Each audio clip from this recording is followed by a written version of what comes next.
Hello everybody, this is Lara with your end of the week video for gold for the trading week ending Friday 16th of April 2021.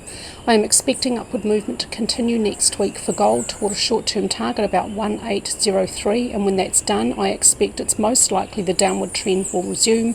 This analysis will remain overall bearish until proven otherwise because the bullish case lacks as much support from classic technical analysis, and we will get to that at the end of the video. My long-term target for the bearish case remains at 657.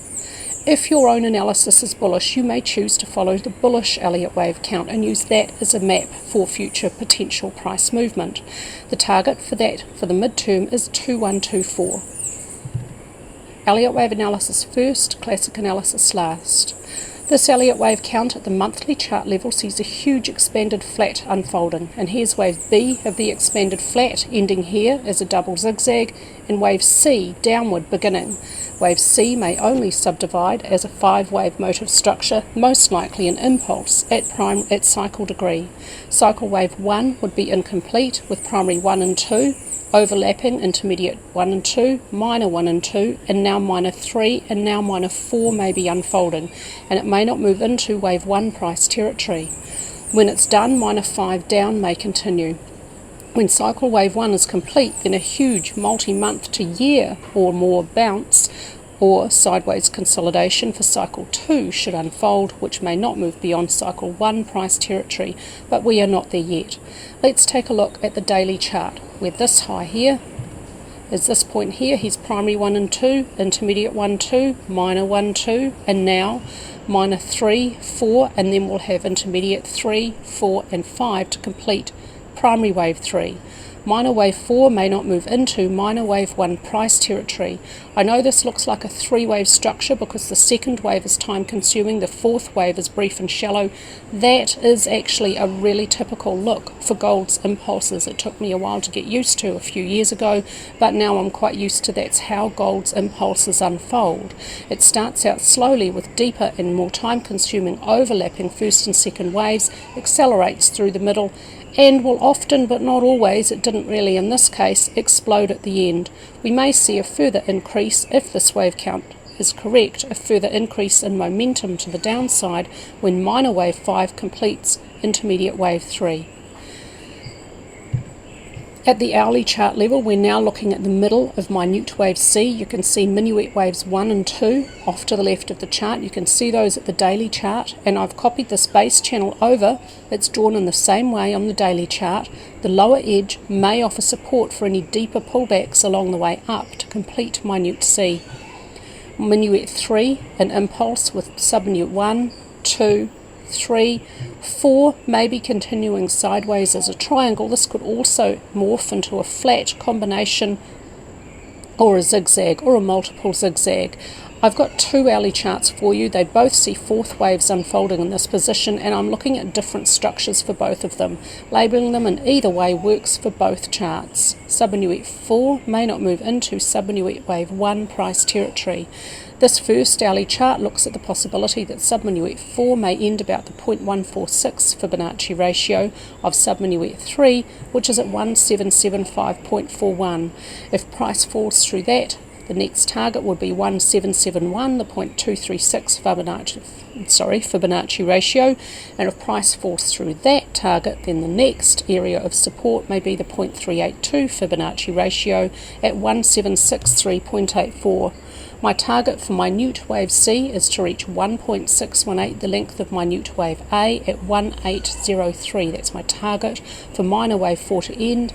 And remember, from the daily chart, the invalidation point is at 1849.22. If your own Elliott Wave analysis for gold is bullish, then this is a very important price point. If upward movement breaches this price point, then my analysis as well will turn very bullish for gold. But while we remain below this price point and, importantly, within this channel on the daily chart, this will remain the main wave count. At the weekly chart level, this is a bullish wave count, and as I keep saying, if your own analysis for gold leans quite bullish, then you may prefer to use this Elliott Wave count as a roadmap for potential future price movement and targets and invalidation points as provided. It is possible that low at 104.6.27 in December 2015, the bear market for gold may have ended there and a new bull market may have begun.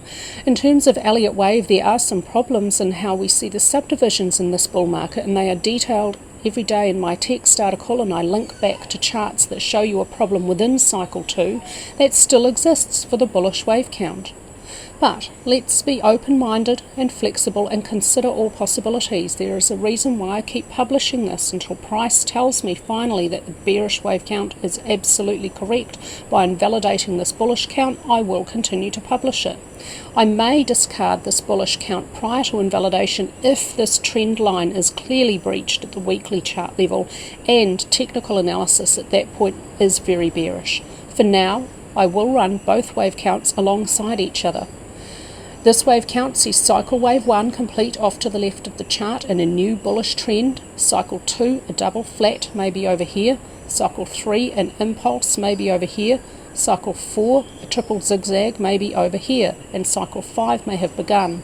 If cycle 5 were to reach the most common Fibonacci ratio, that of equality in length with cycle 1, it would be truncated. So I am using the next Fibonacci ratio in the sequence for cycle 5 to equal 1.618 times the length of cycle 1 at 2094.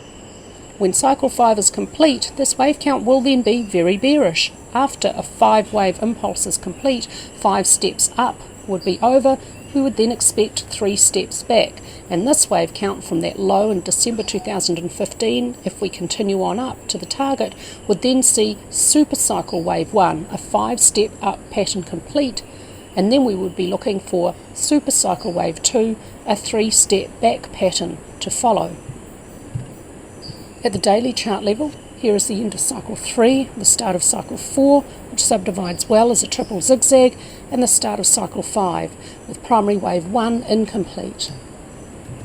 Intermediate wave 1 may be over here, intermediate 2, a very deep expanded flat, may be over here, and intermediate 3 may have begun, with minor waves 1 and 2 over, and the middle of a third wave at minor and intermediate degree may have begun and be starting to show some increase in the last couple of days. It's slightly concerning though, in terms of classic technical analysis. If this is the start of a middle of a third wave, it really should have more strength. This best fit channel is important as price approaches the upper edge of this trend line if it gets that high. If that happens next week, how price behaves at this trend line is going to start to give us more information about which bull or bear Elliott wave counts is more likely. For now, I will lean to the bearish wave count. At the hourly chart level, same. Here is the end of minor 2 and the start of minor 3 with minute 1, 2, minute 3, minute 4. I have labelled this little fourth wave differently on both hourly charts in an attempt to illustrate that it's not certain, we can't have real confidence what structure may be unfolding for the fourth wave. It could be a zigzag, A, B, C, to end closer to the 0.236 Fibonacci ratio. Draw an Elliott channel around the middle of this third wave from 1 to 3 with a copy on 2. If it's deep or time consuming enough, then 4 may find support at the lower edge of the channel. 4 may not move into wave 1 price territory below 1748.17. The short-term invalidation point for next week when markets open is the same now for both wave counts.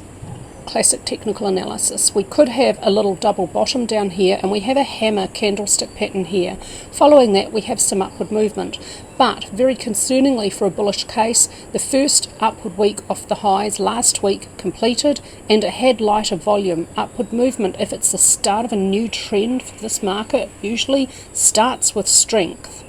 This next week has a slightly increased range and it has a slight increase in volume, but overall volume does still remain concerningly light for the bullish case. This week prices closed very near highs for the week and that would strongly suggest more upward movement next week. Next resistance is expected about 1800. On balance volume is still constrained. It gives us no signal this week. ADX this week slightly declines after giving a strong bearish signal last week. It is now slightly declining, indicating no clear trend at this time frame. ATR also is declining as price rises. If your case is bullish, this is concerning. There is relatively weak volume and relatively declining ATR off this last low down here. This is not very convincing for the bullish case, which is why my analysis still leans bearish. RSI is neutral. There's plenty of room for the price to rise or fall. Stochastics back in neutral territory. MACD bearish. What about the short-term picture?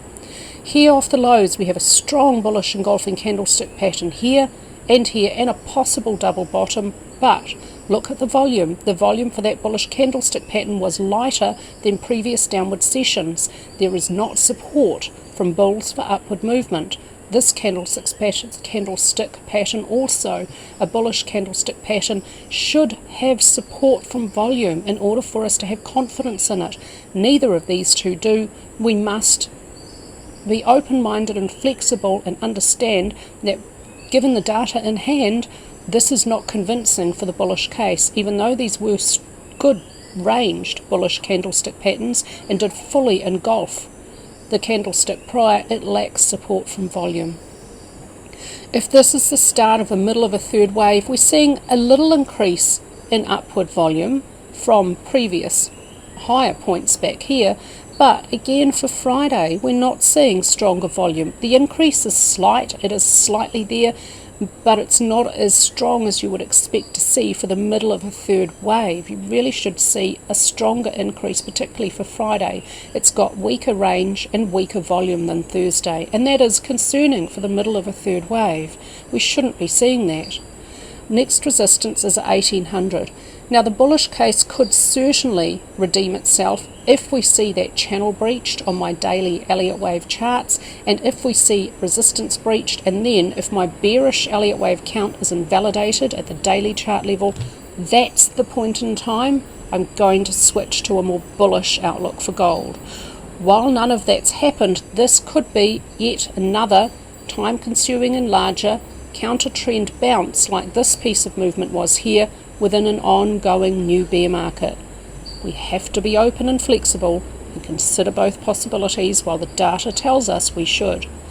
This week, on balance volume gives us a bullish signal.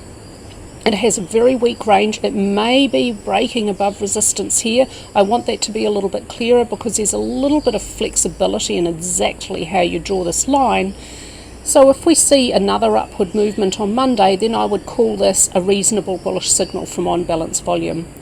RSI is neutral, plenty of room for price to rise or fall. ADX still declining, no clear trend at this time frame.